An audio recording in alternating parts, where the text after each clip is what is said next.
Оразаның 14 пайдасы. Барлықтарыңызға сәлем достар. Менің каналыма қош келдіңіздер. Каналға тіркеліп, видеоға лайк басуды ұмытпаңыздар. Оразаның 14 пайдасы. Бірінші пайдасы. Ораза лимфоциттердің жұмысын жетілдіреді. Адам ағзасының қорғаныш жүйесін нығайтады. Иммунитеттерге қатысты жасушалардың құрамын жаңартып, жақсартады. Екінші пайдасы, ораза адам денесін май басудан, семіруден сақтайды. Оның зардаптарын залалсыздандырады. Бұған дұға, Құран, намаз оқып қана қол жеткізуге болады. Үшінші пайдасы, ораза бүйректі тас жиналудан қорғайды. Себебі ол кальцийлену процесіне кедергі жасайды. Қандағы натрий құрамын көбейтеді. Мұның бәрі несеп жолында тас жинайтын тұздың бөлінуіне тосқауыл болады. Төртінші пайдасы. Ораза адам ағзасын жасушалар мен тіндерден түзілетін зиянды заттармен уланудан сақтайды. Бесінші пайдасы. Ораза ұстаған адамның ас қорыту жүйесі, оның қосалқы жүйесі жақсы жұмыс істеп, ас қорыту мен сіңіруге барлық мүмкіндік ашылады. Бұл жүйелер дұрыс жұмыс істейді. Алтыншы пайдасы, ораза кезінде ауыз бекіткеннен ауыз ашқанға дейін әсіресе жастардың жыныстық сезімдеріне сабырлық орнайды. Бұл жастардың жүйкелік және физикалық қажуын тоқтатып, оларды тәртіптен ауытқызбайды. Жетінші пайдасы. Оразаның ақыл-естен айырылу дертіне де шипасы мол. Бұны Мәскеудің психиатрия ғалымдары ашығу мен диетаның көмегімен ақылдан адасушылықты емдеуге болатынын анықтап отыр. Сегізінші пайдасы. Ораза әйелдердің бала көтеру қабілетін арттырады. Тоғызыншы. Оразада су ішуден тартыну ағзаның қуатын нығайтады. Оқып үйрену қабілетін жоғарылатады. Зердені жақсартып, еске сақтау қабілетін арттырады. Оныншы пайдасы. Оразада адам ағзасындағы түзілімнен бұзылым басым болып, ол ауру, әлсіз жасушаларды жояды. Қайтадан қалпына келтіру кезеңі басталып, жасушалар жаңарады. 11-ші пайдасы. Оразада шын жүректен Алла тағалаға сыйыну, сабыр мен қанағат сезімін сыйлап, ол ағзадағы зат алмасу қызметін нығайтып, адамның тәні мен жанын сауықтырып, қуанышқа бөлейді. 12-ші пайдасы. Ораза адамды жауапкершілік пен өзін тәртіпке шақыруға үйретеді. Себебі ол оразаны іште де, көптің көзінше де ұстайды емес пе? 13-ші пайдасы. Ораза адамды ешқандай пайда көздемейтін, риясыз сезімге, төзімділікке үйретеді. Бұл кезде ол аштық пен шөлді, басқа да қолайсыздықты еш наразылық білдірмей көтеруді үйренеді. 14-ші пайдасы.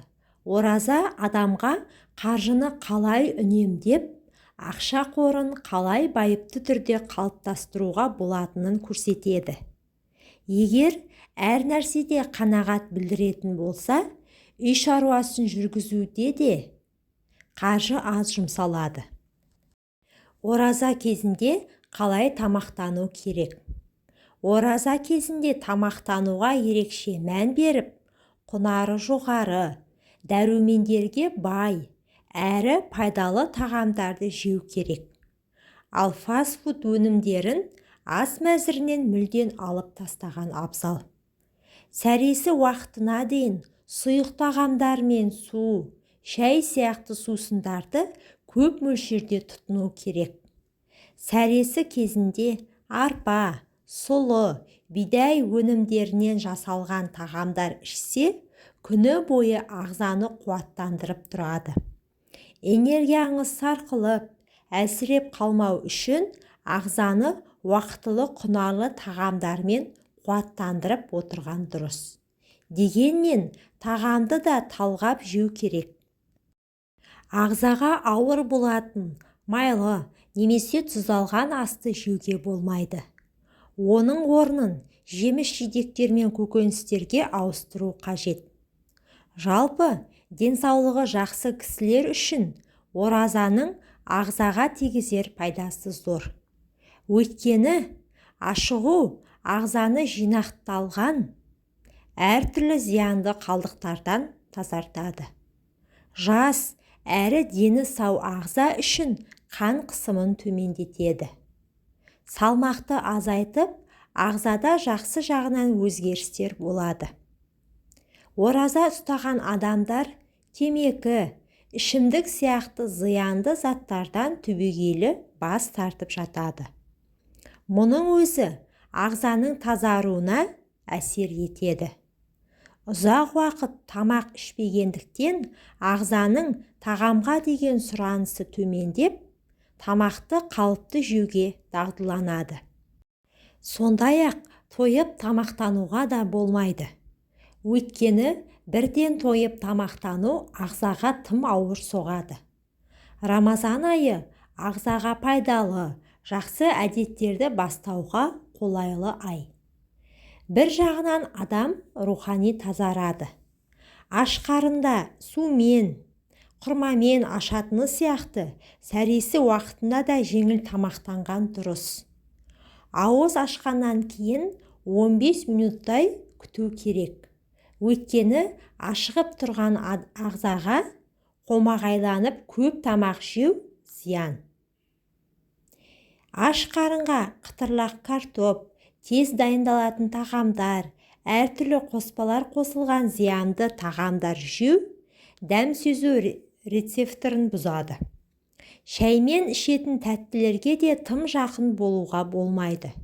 Зәйтүн майы, моцарелла ірімшігі, йогурт жеген пайдалы. Күн батқаннан таң атқанға дейін 2 рет тамақтануға тырысу керек. Тағамдардың құрамында көкөніс болуын ескеру керек. Ораза ағзаны тазартады деп жиі айтамыз. Бірақ солай екен деп созылмалы ауруы бар адамдар да өздерін қинап ораза ұстауы дұрыс емес. Дінімізде де денсаулығына зияны тимеген кезде ғана ұстауға міндеттеген. Диабет, қалқанша безі аурулары кезінде ораза ұстауға болмайды. Кейбір адамдар өздерінің аурулары туралы білмеуі мүмкін. Егер ашыққан кезде өзін жайсыз сезініп, тамақтанғысы келе берсе, дәрігерлермен кеңесу керек. Тек дәрігердің нұсқауымен ғана ораза ұстап, ашығуға болады. Ораза ұстау кезінде туындайтын тағы бір маңызды сұрақ спорттық жаттығулармен айналысуға бола ма? Егер жеңіл жаттығулар болса, айналысуға болады. Бірақ ағзаға қатты күш түсірмеңіз. Сәресіні уақытында ішіңіз. Сәресі уақытында ұйқыңызды қиып, 1 сағат бұрын ояныңыз. Жаңғақ, дән, ірімшік, сүт өнімдері, жұмыртқа ағза үшін пайдалы болып саналады. Кәмпит, тоқаш, тәттілер, ұн қосылған тағамдар тұтынбаған абзал. Өйткені ол ағзадағы энергияны азайтады. Жеген сайын жегін келе береді. Қатты тойып тамақ ішпеу. Күні бойы аш жүргеннен кейін 1 тарелка тамақты бірден ішіп қойып, кейін мөлшерден тыс тамақ жеп қойғанына өкініп жатады. Ораза ұстағанда асқазан кішірейеді. Сосын адам тамақты аз ішеді. Суды көп ішу.